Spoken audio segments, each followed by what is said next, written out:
Welcome to cooking. Today we're doing a salad, and a salad that you can turn into a meal, which is super great. One dish, right? Easy peasy in the summer. So this is called a white bean and tuna spinach salad. Very descriptive. There you go. Have it all together. But really, you can use any bean, any sort of canned meat or leftovers, and any greens, so you can name it what you like. So after you wash everything, and then Marianne has so kindly chopped everything, but she's washed the tomatoes and washed the cucumbers and washed the herbs, then we read through ingredients, make sure we have everything and know what we're doing, but it's easy because we throw it all into a bowl. So this one we have white beans. So these are white kidney beans from a can, well rinsed, right? So when you open your can, you dump it into a colander and rinse it.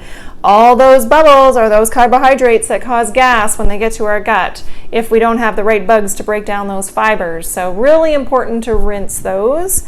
And then we have a half of a can of tuna. Now, some interesting information when we're talking about tuna.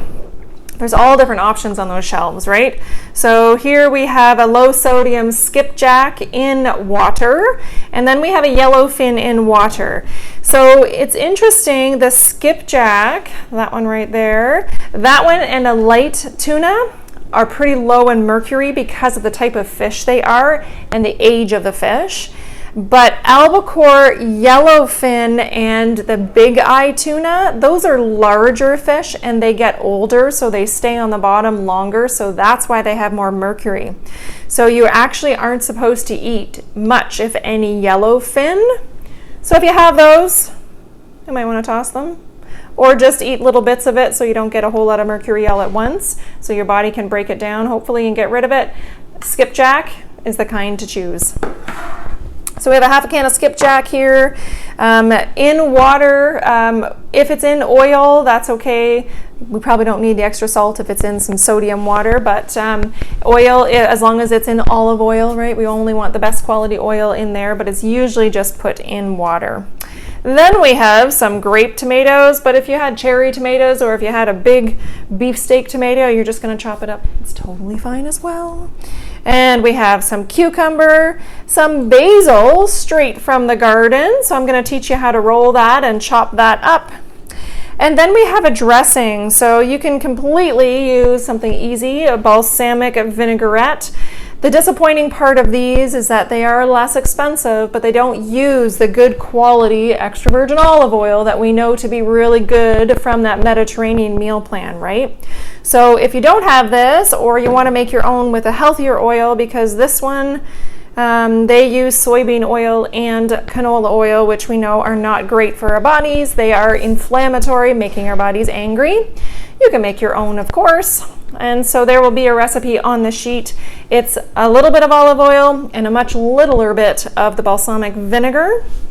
And you put those together and you add a few spices, and then you have your own balsamic vinaigrette. And if you keep those in a jar in your cupboard, then you can have it whenever you'd like. And the basis is that extra virgin olive oil, so you're really feeding your body the best. And then, of course, we're going to add some greens to it. Now, today we have both baby spinach and arugula, so we're going to add a little bit of each. Arugula is a really spicy green, so typically people don't like it straight. They like it mixed in with other greens in the salad. But you can add whatever you want. If you only have lettuce, you can just use like a green iceberg or a romaine. That is totally fine. And of course, we top it with some cheese. So the reason why this is a full meal is because it has its vegetables, but it has its protein as well. It's missing its carbohydrate, but there is carb in the bean, and typically throughout the day, we get enough snacks and other meals with carbohydrates, so we're good to go. The main thing at meals is your vegetables and your proteins, and then you have your healthy fat in there as well. It is actually quite important when you're eating vegetables at any time in that same meal or snack to have some sort of a healthy fat.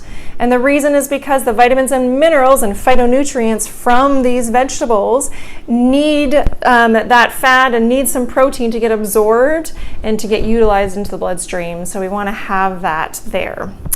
All right, so our directions is Combine them all and add them together. So we are going to add in, now this is a serving, this is for 2 to 3 servings. So it's really for 2 people that are going to eat at one meal, or it's, you know, one person eating for 2 meals. So when we say a full cup of lettuce is a serving, so this is for 2 to 3 servings, and then we've got other veggies. So I'm going to do a half of a fistful, because then we know that's a half of a cup. And I'm going to tear that up a little bit. This baby spinach is pretty large to put in our mouth all at once. And if there is some dark ones like that, I tend to take those out, because those are just, they've seen better days. And if you leave that in the fridge for a day or 2, they might grow limpy and get dark, and then that won't be a very good addition. So let me just add a couple extra to replace. And we're going to add the other little bit of arugula. Just a small handful is about a half of a cup, which is a half of a serving. Remember, for vegetables, a serving size is a half of a cup unless they're greens. And because the greens don't smush down into that container, then a full cup is 1 serving. So that is about 1 cup. If you have more of these vegetables, and we might find that the ratio is not great, so we might end up throwing some more of those in together with the vegetables after, but let's see what it looks like. So Marianne has kindly washed and prepped and chopped everything and measured, so we're just going to dump all of this in. And why, you're asking, why the 2 different proteins? Could I have just a single protein? And yes, for sure. So the tuna and the beans are both a protein source, as is the cheese, but the beans are less expensive for the volume that you get. So you can skip the tuna, or, you know, add more beans or less beans. It just really stretches out your dollar when you are making a dish with protein. Going to add our tomatoes, our cucumbers. And remember, the chefs like the same size of things when you're making a salad, so that's why we have to chop up those tomatoes in half, because you don't want to just bite into the salad and get a whole tomato and that's it, because that would not be fun. All right, so then it calls for a tablespoon of fresh basil. Now, if you don't have fresh basil and you just have your dry stuff, then it's a full teaspoon, which might be a little much if you don't really like basil. So I'm going to show you a little bit of a trick way. I'm thinking that's about a tablespoon there. So what you do with any leafy herbs is you pile them all up together, and then you start to roll them. Now, these are wet and slippery, so this might not work great, but you chop them a little bit one way, and then while holding them all together, you chop them this way while you have it rolled, because then you're doing all of them at once. And you're going slow so you don't cut your finger with your very sharp knife. But then you have very tiny little bits. Basil can be pretty strong and overpowering if you bite into a whole leaf. So rolling them, giving those little slits to them, and then cutting them the opposite direction, that kind of makes it smaller without doing a whole lot of work. So that is about a tablespoon, so that's perfect. We'll just sprinkle that over top of everything. Fresh basil is such a lovely flavor. If at the end of the summer you have basil in your garden or a friend's garden and they offer it, definitely take them up on it and just put it in a pot. Then you'll have basil all winter long. There's nothing like fresh basil when you add it to some spaghetti or in a salad as an extra flavoring. It's just so wonderful. So there we go. You know what? I think I'm going to add a little bit more spinach and get it a little bit more even. So because this is a full meal, you don't have to add anything else to it. You're going to want a full plate full of it. But I'm thinking this amount is going to definitely feed the 3 people, because that's pretty awesome. All right, so you can make your own. Today we're just going to add 4 tablespoons, which is a 1/4 cup. This is my measuring. There we go. Then we don't have to wash as many things.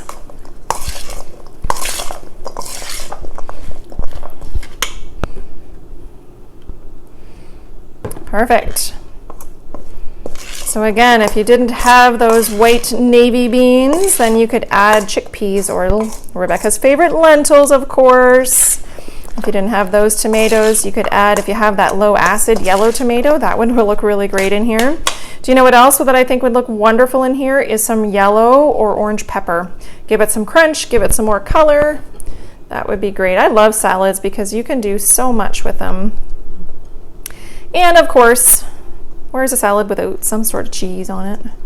So it calls for a 1/4 cup of, this is a mozzarella cheese, which, yeah, Marianne didn't have any, but she had some old cheddar, so that's even a better flavor. So that will be delightful in there. Cilantro would probably work with those. Yeah, so if you didn't have basil and you had cilantro, that would also be a great idea. Yeah, good thinking, Marianne. All right. There you have it, white bean tuna and spinach salad.